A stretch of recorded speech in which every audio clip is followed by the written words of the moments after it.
আপুনি যদি মোৰ চেনেলটোলৈ নতুনকৈ আহিছে মোৰ চেনেলটো প্লিজ সাবস্ক্ৰাইব কৰি ল'ব আৰু কাষতে থকা বেল আইকনটো ক্লিক কৰি দিব যাতে মোৰ আহিবলগীয়া ভিডিঅ'সমূহৰ নটিফিকেশ্যনসমূহ আপুনি পাই থাকে। Hello everyone, welcome back to my channel Priya's Lifestyle অন্য এটা ভিডিঅ'লৈ সকলোকে স্বাগতম জনাইছোঁ। আজি মই গাঁৱৰ ঘৰৰ পৰা মোৰ সেকেন্ড ব্লগ ষ্টাৰ্ট কৰিবলৈ লৈছোঁ। আজি মই আপোনালোকক দেখাবলৈ লৈছোঁ অসমীয়া পৰম্পৰা অনুসৰি অসমীয়া ৰাইজে যোনদিনাখন খেতি উঠে অৰ্থাৎ বছৰটোৰ কাৰণে যোনদিনাখন খেতি সামৰে সেইদিনাখন পিঠা পনা খাই মাছ মাংস এসাঁজ ভাত খাই। মই যোৱাটো ভিডিঅ'ত বাকী গোটেইখিনি দেখাইছিলোঁ, অকল পিঠা খোৱাৰ পৰম্পৰাটো দেখাব পৰা নাছিলোঁ। কিয় দেখাব পৰা নাছিলোঁ, যিসকলে ভিডিঅ'টো চোৱা নাই চাই ল'ব, মই আই বটনত দি দিম। আৰু সেইবাবে ভাবিছোঁ আজি আপোনালোকক মই পিঠা খোৱাৰ পৰম্পৰাটো অৰ্থাৎ কি পিঠা খাই কেনেদৰে পিঠা প্ৰস্তুত কৰে গোটেইখিনি দেখাবলৈ চেষ্টা কৰিম। তেনেহ'লে আপোনালোকে ভিডিঅ'টো চাই থাকক আৰু যদি আজি ভিডিঅ'টো চাই ভাল পায় তেনেহ'লে প্লিজ প্লিজ প্লিজ লাইক এটা দি মোৰ চেনেলটো ছাবস্ক্ৰাইব কৰি ল'ব। তেনেহ'লে আজিৰ ভিডিঅ'টো আৰম্ভ কৰোঁ আহক। যিহেতু পিঠা এটা প্ৰস্তুত কৰিবৰ কাৰণে প্ৰথমতে চাউলৰ পৰা পিঠাগুড়িখিনি খুন্দি লোৱা হয়, তো প্ৰথমতে আপোনালোকক মই পিঠাগুড়ি কেনেকৈ প্ৰস্তুত কৰে সেয়া দেখাই লওঁ। এয়া ৰাইজসকলে পূৰা পিঠাগুড়ি খুন্দি আছে, এয়া মায়ে ঢেঁকি দিছে আৰু খুৰীয়ে চালনীয়ে চালি আছে পিঠাগুড়ি। এয়া বৰা চাউলৰ পিঠাগুড়ি হয়, এইখিনি মুঠীয়া পিঠাৰ কাৰণে বনাইছে। পাছত চকুৱা চাউলৰ পিঠাগুড়ি খুন্দিব আৰু সেইখিনি ভাত পিঠাৰ কাৰণে, আৰু এয়া মুঠীয়া পিঠাৰ কাৰণে দেই প্ৰস্তুতি চলি আছে পূৰা।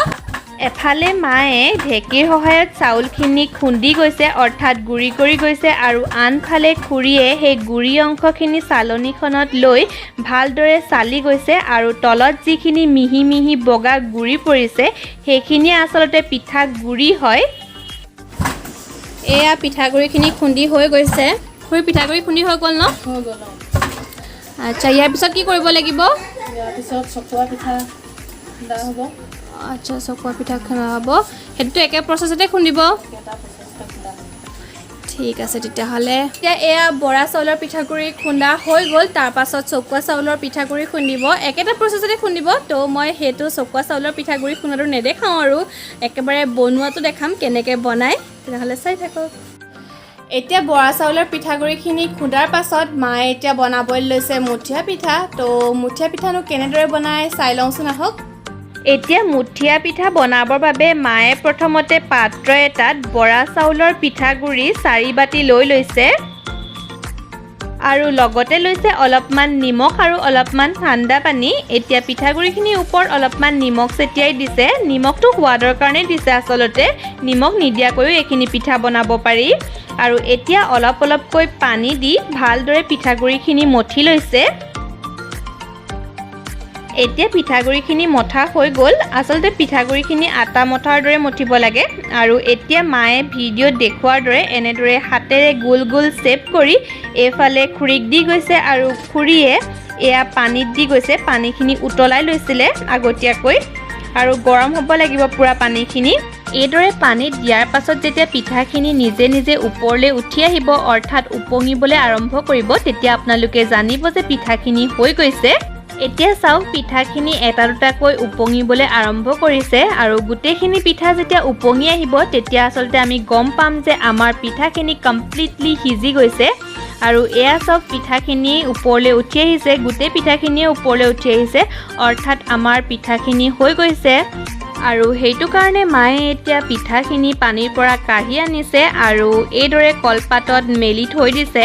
আচলতে বৰা চাউলত আঠা থাকে যে, আৰু বেলেগ বাচনত থ'লে লিকটীয়া হৈ লাগি ধৰিব পাৰে ন, সেইটো কাৰণে আচলতে মায়ে কলপাতত থৈছে আৰু এখন জালনা হেতা ব্যৱহাৰ কৰিছে যাতে পানীৰ পৰা পিঠাখিনি উঠাই আনিবলৈ সুবিধা হয়।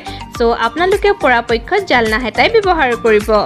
এতিয়া মা আৰু ডাঙৰ খুৰীয়ে এয়া মুঠীয়া পিঠা বনাই আছে, অলপ অলপকৈ বনাই আছে, অলপমান সময় লাগিব গোটেইখিনি বনাওঁতে, মই আপোনালোকক দেখাই থাকিম। আৰু এয়া মৰমো ধন্যবাদ। মায়ে পূৰা তামোল খায়, তো সৰু বোৱাৰীকে এয়া তামোল আনি দিছেহি, যোগান মন্ত্ৰী। তাৰপাছত সৰু খুৰীয়ে বনাব ভাত পিঠাটো, আপোনালোকক দেখাই থাকিম, চাই থাকক। এয়া আমাৰ মুঠীয়া পিঠাখিনি ৰেডি হৈ গৈছে, গোটেইখিনি বনাই হৈ গ'ল। এয়া চাওকচোন কলপাতত এনেকৈ মেলি থৈ দিছে, মই আপোনালোকক বেক কেমেৰা এবাৰ দেখাই দিছোঁ। আৰু এইফালে ৰেডি কৰিছে ভাত পিঠা বনাবৰ বাবে আৰু খুৰীয়ে এইফালে এয়া পিঠাগুড়ি মঠিছে, মই আপোনালোকক বেক কেমেৰা গোটেইখিনি এবাৰ ভালকৈ দেখাই দিছোঁ। এইখিনিয়ে হৈছে আমাৰ মুঠিয়া পিঠা আৰু খুৰীয়ে বনাব লৈছে এতিয়া ভাত পিঠা। এতিয়া ভাত পিঠা বনাবৰ বাবে খুৰীয়ে চকোৱা চাউলৰ পিঠাগুড়িখিনি অলপমান নিমখ আৰু গৰম পানী দি ভালদৰে মঠি লৈছে। নিমখটো সোৱাদৰ কাৰণে দিছে আৰু গৰম পানী অলপমান কোমল হ'বৰ বাবে দিছে। যদি মানে ঠাণ্ডা পানী দি মঠা হয় তেতিয়া অলপমান টান হয়, সেইবাবে গৰম পানী ব্যৱহাৰ কৰিছে। আৰু কেৱল চকোৱা চাউলৰ পিঠাগুড়িয়ে যে ভাত পিঠা বনাব পাৰি এনে নহয়, ভাতৰ চাউলেও বনাব পাৰি, কিন্তু ভাতৰ চাউলে বনালে অকণমান টান হয়। আৰু এইখন চাওকচোন চালনী, আৰু এইখনৰ সহায়েৰে আচলতে বনোৱা হয় ভাত পিঠা। আপোনালোকক সকলো দেখাম, তো চাই থাকক। আমাৰ ৰাইজসকলে ভাত পিঠাৰ কাৰণে প্ৰস্তুতি চলাই আছে, লগতে পোৱালিটোও লাগিছে। পোৱালি মুখখন এইফালে দেখাই দিয়া এবাৰ। ভাত পিঠা বনাইছা নেকি? বা তুমিও কামত লাগিছা? বাহ, মাকহঁতক হেল্প কৰিছে অ', মাককে বৰমাকে। চবেই পূৰা কাম কৰি আছে, কিন্তু মই অকল ভিডিঅ' কৰি আছোঁ, যিহেতু আপোনালোকক দেখাব লাগিব। আৰু অকণমান ৰেষ্ট লৈছোঁ, যিহেতু মই বোকাহাতত গোটেইখিনি কাম কৰিয়ে থাকোঁ। ইয়ালৈ আহিছোঁ, চ' অলপমান আৰাম। পোৱালি কি আহিবা নি? বাহিৰলৈ আহিবা নি? আহিবা, মোক ওচৰত উঠিবানে? খুল খুৰী আৰু মা, এইবোৰ কি গোল গোল কৰি আছা? এইবোৰ এতিয়া এনেকৈ গোল কৰি ল'ব লাগিব, ইমানটো গোল কৰিব। মানে সেইখিনি মঠি, পিঠাগুড়িখিনি মঠি এনেকৈ গোল কৰি ল'ব লাগিব। এনেকৈ লদা বান্ধি ল'ব লাগিব, লদাটো তাৰপৰা এনেকৈ হেঁচিব লাগিব। লদাটো গোল কৰি লৈ মানে এই চালনীত দি এনেকৈ হেঁচি দিলে বস্তুটো পিঠাটো ওলাব। আচ্ছা অ'কে। প্ৰথমতে অলপমান পানী গৰম কৰি লোৱা হ'ল, আৰু তাৰ ওপৰত এতিয়া খুৰীয়ে চালনীখন থৈ দিছে, আৰু সেই গোল কৰি লোৱা চকোৱা চাউলৰ বলটো এতিয়া চালনীখনৰ ওপৰত থৈ ভিডিঅ'ত দেখুৱাৰ দৰে ভালদৰে হেঁচি দিছে, যাতে পিঠাখিনি তললৈ পৰি যায়। আৰু পিঠাখিনি এতিয়া লাহে লাহে উপঙি আহিব ধৰিছে। আচলতে মুঠিয়া পিঠা বনোৱাৰ নিচিনা এইটো একে প্ৰচেছে হয়। এতিয়া গোটেইখিনি পিঠা ওপৰলৈ উপঙি আহিছে, অৰ্থাৎ পিঠাখিনি সিজি গৈছে। সেইটো কাৰণে খুৰীয়ে জালনা হেতাখনৰ সহায়েৰে ভালদৰে কাঢ়ি লৈছে পিঠাখিনি। আৰু এয়া চাওকচোন, পিঠাখিনি কাঢ়ি লৈছে। এফালে মুঠিয়া পিঠা আছে আৰু আনফালে আছে ভাত পিঠা।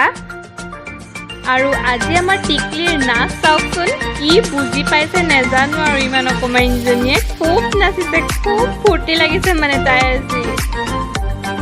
এতিয়া আমি জলপান খাবলৈ লৈছোঁ গোটেই পোৱালিকেইটাই। এইকেইটা পোৱালি ইয়াৰ জলপানৰ বাতি লৈছোঁ হাতত, আৰু আপোনালোকক মই বেক কেমেৰা দেখাই দিছোঁ কেনেকুৱা হৈছে দেখিবলৈ। আৰু এয়া হৈছে ভাত পিঠা, চাওক না হোৱাইট টিকলো ইমান কিউট দেখিবলৈ। মই ভাত পিঠা খাই বিৰাট ভাল পাওঁ। আৰু এয়া হৈছে মুঠিয়া পিঠাটো অকণমান লিকটীয়া হয়, চ' মই ইমান ভাল নাপাওঁ। আৰু এই দুবিধ পিঠাই হৈছে অসমীয়া ৰাইজে খেতি উঠা দিনাখন খায়। চ' ভাবিলোঁ আপোনালোকক এই দুবিধ পিঠাৰ লগত অকণমান চিনাকি কৰি দিওঁ।